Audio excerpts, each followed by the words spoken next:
Assalamu alaikum, I'm Aisha and you're watching Samaa News. Here are today's headlines.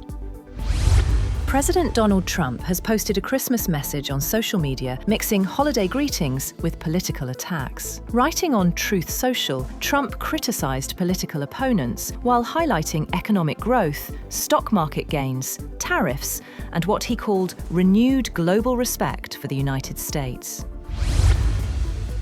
Pope Leo has decried conditions for Palestinians in Gaza in his Christmas sermon, in an unusually direct appeal during what is normally a solemn spiritual service on the day Christians across the globe celebrate the birth of Jesus.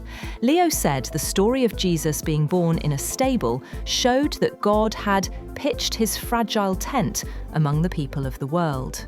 In Thursday's service, with thousands in St. Peter's Basilica, Leo also lamented conditions for the homeless across the globe and the destruction caused by the wars roiling the world.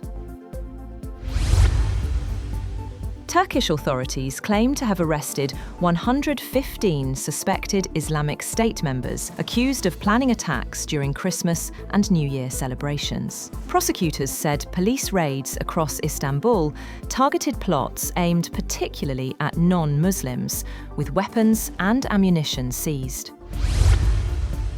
Bangladesh Nationalist Party acting chairman Tarique Rahman has returned home after nearly 17 years in exile, drawing massive crowds in Dhaka. The BNP hopes his return will energise supporters ahead of February elections, seen as critical to restoring political stability under an interim government. Meanwhile, addressing large crowds in Dhaka, Tarique Rahman pledged unity across religious communities and said he has a plan to build a democratic and economically strong Bangladesh ahead of February elections. The Israeli military says it has killed a member of Iran's Quds force in southern Lebanon, accusing him of planning attacks from Syria and Lebanon. Israel identified the man as Hussein Mahmoud Mashhad al-Jahari and released aerial footage of the strike.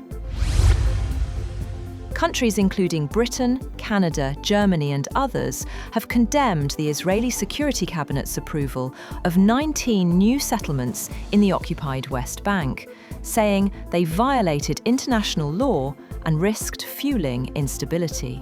A joint statement released by Britain, Belgium, Denmark, France, Italy, Iceland, Ireland, Japan, Malta, the Netherlands, Norway and Spain read that they called on Israel to reverse this decision, as well as the expansion of settlements.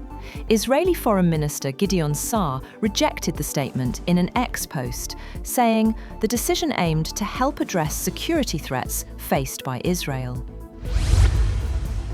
The White House has directed US military forces to concentrate almost exclusively on interdicting Venezuelan oil for at least the next 2 months. A US official said that while military measures remain possible, the current strategy is to leverage sanctions and economic tools to compel Venezuelan President Nicolas Maduro to make concessions. President Donald Trump has privately urged Maduro to step down, warning that Venezuela could face an economic calamity by late January if the government does not comply with US demands. The Kremlin says it is analysing documents on ending the war in Ukraine, delivered from the United States by Special Envoy Kirill Dmitriev. Earlier, Russian Foreign Ministry spokeswoman Maria Zakharova said peace talks with the United States on Ukraine are making slow but steady progress. She accused Western European countries of trying to undermine the negotiations and urged Washington to counter such efforts. In the same presser, she said the United States was reviving piracy by blockading Venezuela in the Caribbean Sea and hoped President Trump's pragmatism would help prevent further escalation. North Korea's Kim Jong-un has sharply criticized a new nuclear submarine agreement between the United States and South Korea, calling it a direct threat to regional security. The comments came as Kim inspected a domestic submarine facility and oversaw missile tests. According to North Korean state media KCNA, Kim described the deal as an offensive act severely violating Pyongyang's security and maritime sovereignty. Kim also oversaw the successful test firing of a new high-altitude, long-range anti-air missile into the Sea of Japan. A helicopter has crashed on Tanzania's Mount Kilimanjaro, killing 5 people. Tanzania Civil Aviation Authority said in a statement that the helicopter crashed near the mountain's Barafu camp. Media reports, citing Kilimanjaro region's head of police, reported that the helicopter was on a medical rescue mission. They claimed that among the dead were a guide, a doctor, the pilot, and 2 foreign tourists, without giving the tourists' nationalities. China has accused the US of distorting its defense policy in an effort to thwart an improvement in China-India ties. Foreign Ministry spokesperson Lin Jian said China views its ties with India from a strategic and long-term perspective, adding that the border issue was a matter between China and India, and "we object to any country passing judgment about this issue." At least 5 worshippers have been killed and 35 others injured when a suspected suicide bomber detonated an explosive inside a mosque in Maiduguri, the capital of Nigeria's Borno state, during evening prayers. No group has claimed responsibility for the attack. The blast at the Al Adam Mosque occurred as congregants gathered for evening worship.